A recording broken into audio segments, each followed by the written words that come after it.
Olá, querido irmão, querida irmã, você que nos acompanha nesse momento pelas ondas da Rádio Comunidade FM de Bom Sucesso, pela web Rádio Nossa Mãe de Birité. Sou Padre Frei Inácio José, pároco da paróquia de Nossa Senhora das Mercês, Arquidiocese de Belo Horizonte, doutorando em Teologia Bíblica pela FAGE, autor e escritor do livro A Misericórdia como Caminho de Salvação, que pode ser adquirido pela editora Dialética, organizador dessa peregrinação que sairá no dia 27 de fevereiro de 2027 para Roma, Cássia, Assis, Paris, Lisboa e Fátima, retornando no dia 9 de março de 2027. Se você tem interesse em participar, entre em contato pelo telefone 031 97121 0230 e participe desta peregrinação. Estamos celebrando o sexto domingo do tempo comum. Temos como palavra de Deus Eclesiástico, capítulo 15, versículo 16 a 21, primeira carta de São Paulo aos Coríntios, capítulo 2, versículos 6 a 10, e Mateus, capítulo 5, versículo 17 a 37. Vamos meditar com alegria a santa palavra de Deus.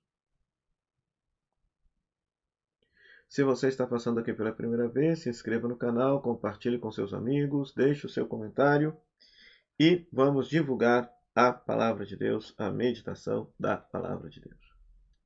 Veja bem, na primeira leitura, nós temos o texto de Eclesiástico, capítulo 15, versículo 16 a 21. Então, esse texto quer ensinar que o ser humano tem a liberdade de escolher o bem e o mal, a capacidade moral de discernir, né? O sábio Jesus ben Sirá, que é o autor deste livro eclesiástico, ou Sirácida em algumas Bíblias, ele critica as seguintes afirmações. Primeiro, que o pecado é inevitável. Mentira. O pecado é evitável sim, pois o ser humano é dotado de livre-arbítrio para fazer a escolha. 2. Que Deus não se preocupa com a gente e os nossos pecados. Se preocupa sim, porque Ele nos deu justamente o discernimento para escolher entre o bem e o mal, a verdade e a mentira, a bondade e a maldade. O ser humano, ele é livre para escolher entre o bem e o mal, ele é dotado de livre-arbítrio. Deus não abandonou o ser humano a uma existência absurda, mas ele quer que ele escolha o caminho da salvação.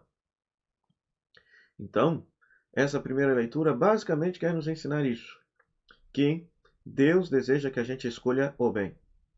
Deus nos deu a liberdade e se por acaso a gente escolhe o mal, haveremos também de colher as consequências desta escolha. O paralelo desta leitura é justamente o Evangelho de Mateus, capítulo 5, versículo 17 a 37, né? No qual Jesus vai,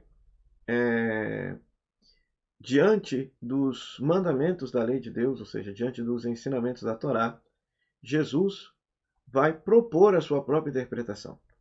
Aqui, quero deixar bem claro uma coisa, né? Conforme o próprio texto diz, Jesus, ele não veio abolir a lei, ele não veio abolir a Torá. Para Jesus, a Torá, como para todo judeu, a Torá, os 5 primeiros livros da Bíblia, eram a parte mais significativa da Escritura, eram revelação da vontade de Deus para o povo de Deus.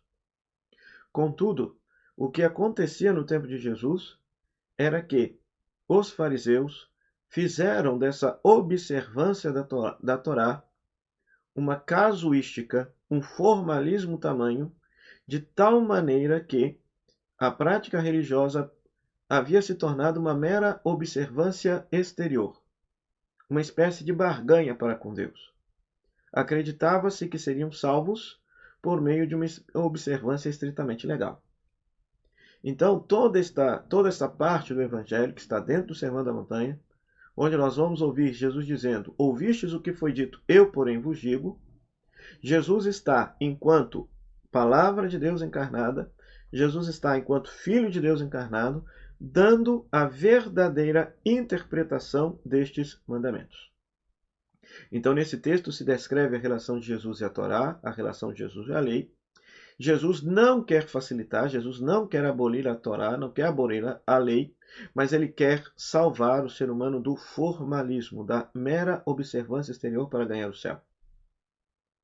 Para restituir a Deus, por assim dizer, mostrando a sua realidade, a sua radicalidade e a sua penetração até o íntimo do coração humano. O ser humano ele precisa trabalhar com consciência. Ele precisa buscar a justiça verdadeira, que não é simplesmente a letra da lei, a letra do preceito religioso, mas sim a vontade amorosa de Deus que está por trás desta letra. Isso vale, inclusive, para a tradição católica, porque hoje nós vemos também voltar uma espécie de formalismo, uma espécie de mera observância exterior de ritos, de práticas e de costumes católicos, sem com que o fiel tenha o verdadeiro sentido, a consciência do para que aquilo, né? Do para que aquilo, né?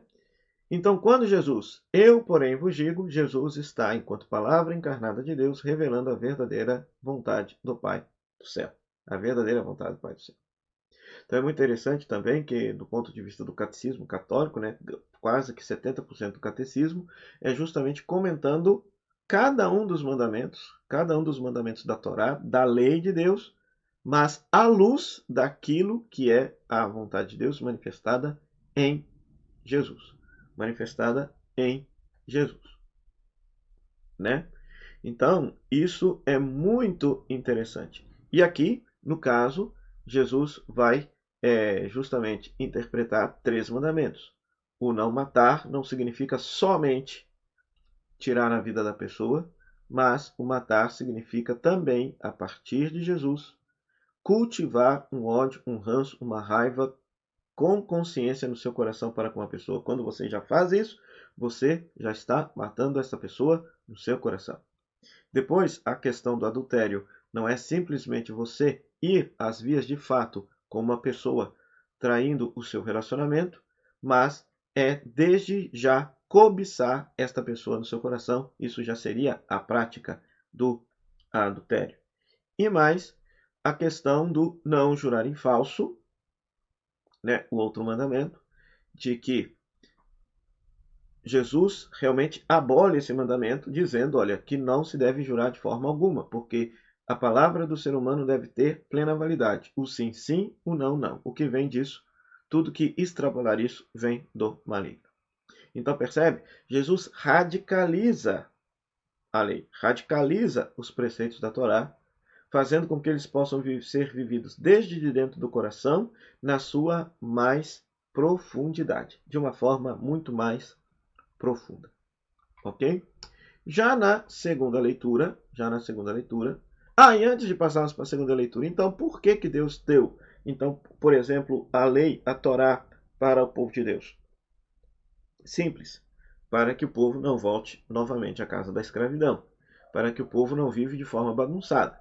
A lei é necessária para organizar os relacionamentos entre as pessoas. Né? Então, por isso é uma ilusão a gente achar que possa existir uma vida sem lei ou sem regra alguma.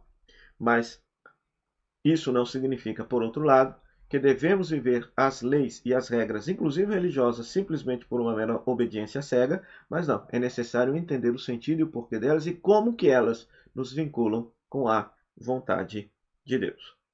Depois, na segunda leitura, carta de São Paulo aos Coríntios, capítulo 2, versículos 6 a 10, nós temos aqui uma explicação de Paulo para a sabedoria dos poderosos e o mistério de Deus. A primeira carta aos Coríntios começa mostrando a fraqueza humana no começo da obra evangelizadora. Você se recorda nos domingos passados como que Paulo mostrou que aquela comunidade era uma comunidade pobre, era uma comunidade que não tinha gente muito rica e gente muito sábia, era uma comunidade que praticamente era formada pela ralé da sociedade greco-romana ali na cidade de Corinto. É por isso mesmo que no domingo passado Paulo vai dizer que não utilizou uma linguagem elevada para anunciar Jesus àqueles que pertenciam àquela igreja, mas de uma forma muito simples, anunciou-lhes Jesus crucificado como Salvador da humanidade. Agora, o que Paulo quer fazer? Paulo quer mostrar também que nessa comunidade fraca diante do mundo existe grandeza. Mas essa grandeza só pode ser alcançada pelo fiel maduro, pois essa grandeza e essa consciência vem do Espírito Santo. É uma sabedoria que vem do alto e não de meras considerações humanas. O mistério de Deus é o mistério da cruz. E como que é difícil entender e compreender e aceitar isso, né? Porque ainda hoje, em nosso mundo, na contemporaneidade, entendemos ser poder aquele que é o mais inteligente, o mais intelectual, aquele que tem o poder econômico, aquele que tem o poder da informação. Pois aos olhos do Evangelho isso não é nada de poder, tem nada de poder. Porque o mistério de Deus, o poder de Deus se manifestou foi no mistério da cruz. E o mistério da cruz escapou da perspicácia dos poderes mundanos, né? Pois, se não fosse assim, os poderes mundanos não haviam se convertido em instrumentos involuntários da realização da vontade de Deus crucificando a Jesus. Então veja só que interessante.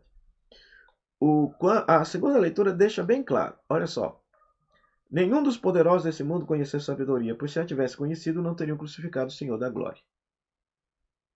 Quando crucificaram Jesus, quando mataram a Jesus, quando assassinaram a Jesus, aqueles que o fizeram, sobretudo do ponto de vista religioso, porque sabemos que houve uma junção do poder religioso e do poder político para matar a Jesus, aqueles que estavam matando a Jesus, do ponto de vista religioso, consideravam que estavam fazendo a vontade de Deus. Acharam que era vontade de Deus matar Jesus pelo fato dele ser um herege, sei lá, um revolucionário contra o império, né? Mas mal sabiam eles que Deus utilizou dessa maldade que fizeram para com o Filho de Deus para poder salvar todo o mundo. Para salvar todo mundo, né? Então, para você perceber, né, que Deus, de certa forma, usou desses instrumentos que se achavam poderosos para manifestar verdadeiramente a sua sabedoria e manifestar verdadeiramente o seu poder. O seu poder, né? Então, que a gente aprenda a reconhecer naquilo que é desprezível, fraco, pequeno e pobre nesse mundo, o mistério da cruz, o mistério do Deus escondido, do Deus presente entre nós. E aprendemos também, nesse sexto domingo do tempo comum, então, a importância de entendermos que nós não podemos ser meramente legalistas, formalistas na observância da lei, mas entender o sentido da lei, enquanto reveladora da vontade de Deus, sendo que quem de fato nos revelou a vontade de Deus foi a pessoa do Verbo de Deus que se fez carne, a pessoa de nosso Senhor Jesus Cristo. Ele é que deu a verdadeira interpretação da lei e da religião para toda a humanidade. O Senhor esteja convosco, Ele está no meio de nós. Que a bênção de Deus Todo-Poderoso, Pai, Filho e Espírito Santo, desça sobre você e sobre sua família e permaneça para sempre. Amém. Meu muito obrigado à Rádio Comunidade FM de Bom Sucesso, à Web Rádio Nossa Mãe de Verité, nossas parceiras da evangelização e a você, querido rádio ouvinte internauta, pela sua audiência. Até o próximo programa, o Pão da Palavra, se Deus quiser. Tchau, tchau.